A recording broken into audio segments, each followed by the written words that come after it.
अस्सलाम वालेकुम नाजरीन, मैं हूं आपका मेज़बान अली उस्मान वट्टू और आप देख रहे हैं PSP KG न्यूज़। उम्मीद करता हूं कि आप सब खैर वफ़ीयत से होंगे। और नाजरीन, जब हम पिछले व्लॉग में बात कर रहे थे तो इस्लामाबाद के हालात बहुत मुख्तलिफ थे और उसके बाद शाम से लेकर रात में जो कुछ वहाँ पर होता रहा वो तमाम तर तफसीलात मैं आपके सामने रखूँगा। और मुझे लग क्या रहा था कि जैसे PTI के लोग डी चौक तक आकर पहुँच गए थे, वो जैसे भी पहुँचे वो एक अलग बात है, लेकिन वो पहुँच गए थे तो उसके बाद लग रहा था कि हुकूमत को इनसे मुज़ाकरात की बात करेगी, कोई कमेटी बनाई जाएगी, इनके साथ बात की जाएगी, मामलात को आगे लेकर चला जाएगा, लेकिन ऐसा नहीं हुआ। हुकूमत ने उनके खिलाफ क्रैकडाउन किया और बड़ा सख्त किस्म का क्रैकडाउन किया। ये तो जब मोहसिन नकवी और अता ताहिरा ने प्रेस कॉन्फ्रेंस की तब भी उनके जिस तरह के अल्फाज थे या जो वो बातें कर रहे थे उससे ये लग गया था कि ये क्रैकडाउन तो इनके खिलाफ करेंगे, लेकिन इतना सख्त किस्म का होगा ये कभी भी नहीं सोचा था। और यकीन माने कि शाम से लेकर रात तक वहाँ पर क्या कुछ होता रहा वो मैं सब आपके सामने रखता हूँ।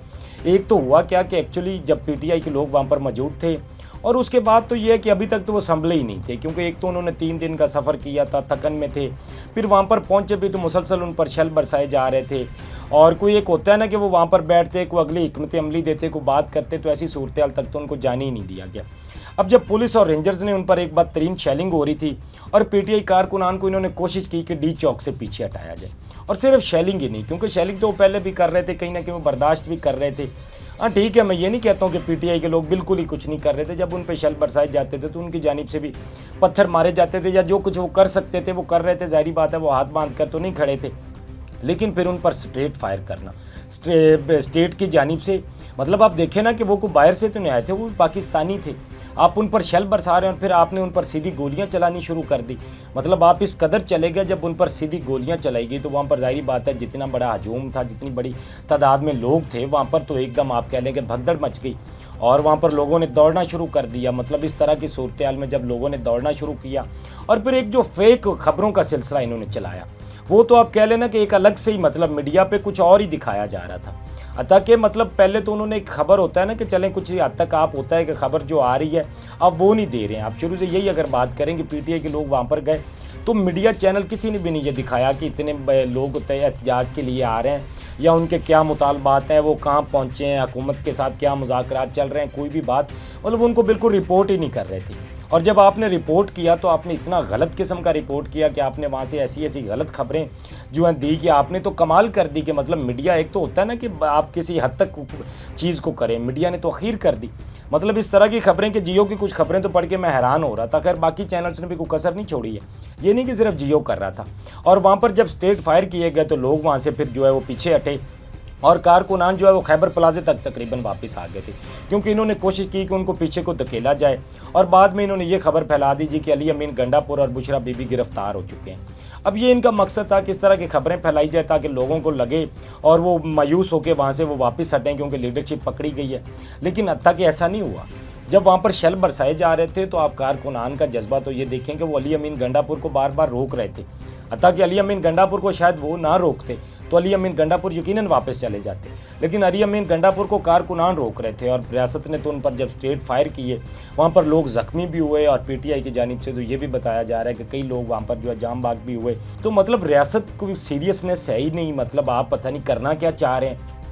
एक तो होता है ना कि रियासत के अंदर कोई सीरियसनेस हो और उनको वो अपना समझते हो कि हाँ यार वो पाकिस्तानी हैं और वो एहतजाज के लिए आए हैं, आप उनके साथ बात करें कि उनकी बात सुने। हुकूमत का तो रवैया ही बड़ा मुख्तलिफ था। फिर जब PTI के लोगों को पीछे लाया गया तो वहाँ पर भी मौजूद थे, बुशरा बीबी उनके साथ मौजूद थी। और ये सारा सिलसिला असल में शुरू यहाँ से होता है कि पहले तो जब वो वहाँ पर मौजूद थे तो उनके पास दवाइयाँ ख़त्म हो गई और इन्होंने फार्मेसियाँ बंद करवा दी थी। उन्होंने लोगों से अपील की कि दवाइयाँ पहुँचाई जाए। फिर वहाँ पर पानी की किल्लत थी, खाने की किल्लत थी, तो बार बार यही लोगों से, इस्लामाबाद के लोगों से कह रहे थे कि खाना पहुँचाया जाए, वहाँ पर पानी का इंतज़ाम किया जाए। और बाद में जो PTI को बड़ा मसला हुआ जहाँ से ये सिलसिला शुरू होता है, तो जो उनके साउंड सिस्टम है वो एक्चुअली ख़राब हो गए थे। अब जब साउंड सिस्टम ख़राब हुए तो आवाम के साथ उनका कम्युनिकेशन बिल्कुल ख़त्म हो गया। तो वहाँ पर फिर इनको मौका मिला, और इनको जब मौका मिला ताकि कल तो कुछ लोगों ने वहाँ पर जो है स्नैपर से शूट किया जा रहा था लोगों को बिल्डिंग्स के ऊपर से, और इस तरह की भी हमारे सामने वीडियोज़ आई और PTI के लोगों ने उनको पकड़ा भी। और अल जज़ीरा का जो रिपोर्टर है वो भी दिखा रहा था कि किस तरह से यहाँ पर जो है फायरिंग की जा रही है। वो अपने हाथ में बुलेट्स लेकर दिखा रहे थे। इंटरनेशनल मीडिया रिपोर्ट कर रहा था इन चीज़ों को। मतलब हमारा मीडिया सोया हुआ था तो इंटरनेशनल मीडिया कहीं ना कहीं चीज़ों को दिखा रहा था। तो जब आप इस तरह की सूरत हाल करते हैं, मतलब इतनी ज़्यादा सख्ती करने की आपको ज़रूरत क्या थी? उसकी भी एक वजह है कि हुकूमत को पता है कि अगर हम सख्ती नहीं करेंगे, PTI के मुतालबात तो ये मान नहीं सकते हैं क्योंकि पीटीआई के जो मुतालबात हैं, अगर ये मुतालबात मानेंगे तो इनकी तो हुकूमत चली जाएगी। अगर ये इमरान खान को रिलीज़ कर देते हैं या आप यही कह लें कि इलेक्शन का ऑडिट ही करवा देते हैं और आईनी तरमीम अगर रिवर्स हो जाती है तो हुकूमत के पास क्या बचेगा? इनको तो घर जाना पड़ेगा। तो हुकूमत का कहीं ना कहीं स्टेक ज़ाहिर बात है फिर पीटीआई का भी है। पीटीआई के जो मुतालबात हैं वो तो आप कह लें कि जो चीज़ें पीटीआई चाह रही है वो तो हर पाकिस्तानी कहेगा कि बिल्कुल जी होना चाहिए। इलेक्शन इन्होंने चोरी किया, वो कहते हैं हमारा मैंडेट वापस करें, तो बनता है। अगर वो ये कह रहे हैं कि आईनी तरमीम जो है वो आपने की है वो रिवर्स की जाए, तो वो भी बनती है। और बाकी जो उनके मुतालबात हैं कि ये जो आप सियासी कैदी आपने पकड़े हुए हैं या जो केसेस बनाए हुए हैं आप उनको रिहा करें, तो सारे मुतालबात तो उनके जायज़ हैं। आप किसी को भी कहेंगे वो कहेगा बिल्कुल ठीक है, क्योंकि डेमोक्रेसी के अंदर तो यही चीज़ें होती है ना।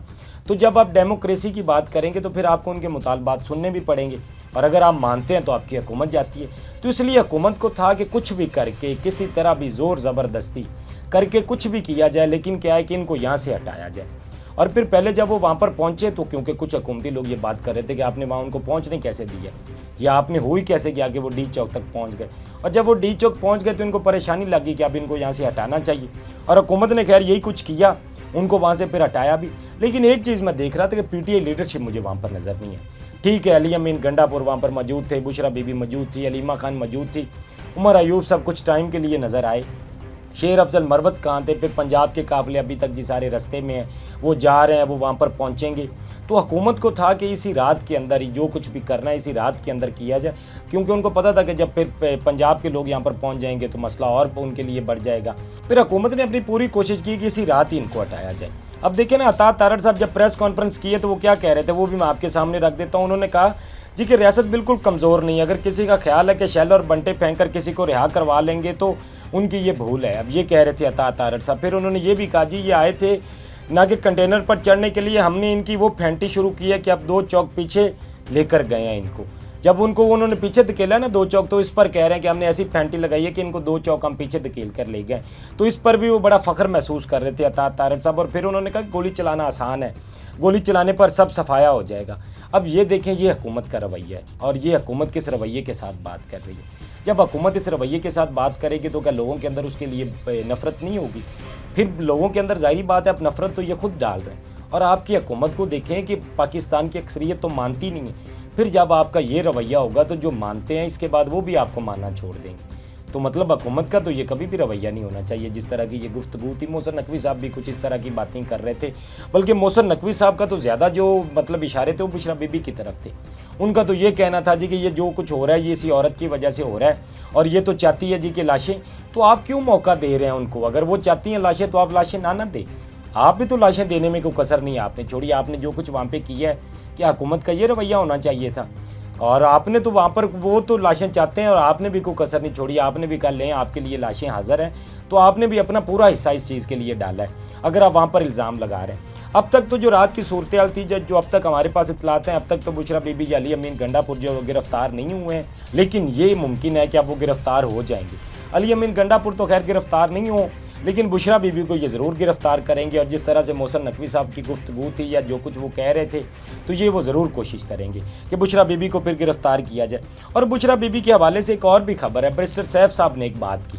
और बैरिस्टर सैफ साहब ने क्या बात की जी, उन्होंने कहा कि इमरान खान से जब हमारी बात हुई तो इमरान खान तो संगजानी के मकाम के लिए मान गए थे, लेकिन बुशरा बीबी इस चीज़ के लिए नहीं मानी है। तो एक तो अब ये कह लें कि पीटीआई के अंदर भी बुशरा बीबी की कहीं ना कहीं मुखालफत है, और उसकी वजह ये है कि पीटीआई और फिर एस्टेब्लिशमेंट भी ये नहीं चाहती कि बुशरा बीबी इस तरह से लीड करे।